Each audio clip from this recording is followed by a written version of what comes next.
السلام علیکم اسٹوڈنٹس، میں امید کرتا ہوں کہ آپ سب خیریت سے ہوں گے۔ آج کی ویڈیو کے اندر ہم لوگ جابر بن حیان جو کہ ہم نے ٹاپک شروع کیا تھا اس کو آگے لے کے چلتے ہیں۔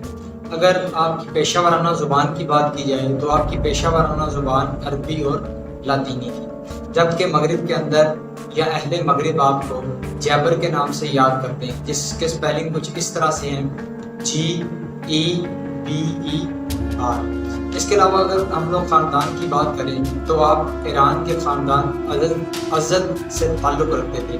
آپ کے والد کا نام حیان تھا جو کہ ایک پیشہ ورانہ یا ماہر دوا ساز تھا۔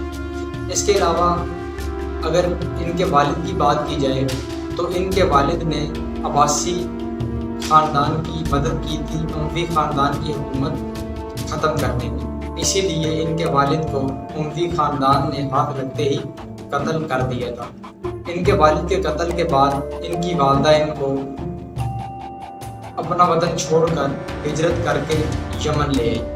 یمن میں انہوں نے ابتدائی تعلیم حاصل کی۔ ابتدائی تعلیم میں یا تعلیم کے اندر انہوں نے قرآن و سنت اور دیگر علوم پر عبور حاصل کیا۔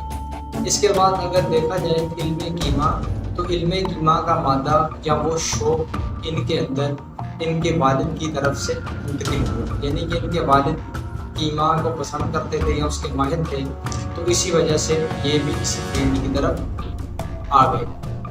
اس کے بعد عباسی خاندان نے جب اقتدار سنبھالا تو آپ کوفہ سے ہجرت کر کے بغداد چلے گئے۔ بغداد جانے کے بعد آپ نے خلیفہ ہارون الرشید کے دور میں ان کے وزیر اعظم جعفر مکی کے زیر پرستی طبابت کے اندر آپ نے کیا کیا، تحقیقات شروع کی یا اس کو پڑھنا شروع کیا۔ تو آج کی ویڈیو میں یہی کچھ، انشاءاللہ نیکسٹ ویڈیو کے اندر ہم لوگ انہی کے بارے میں کچھ دلچسپ اور معلومات آپ تک پہنچیں گے۔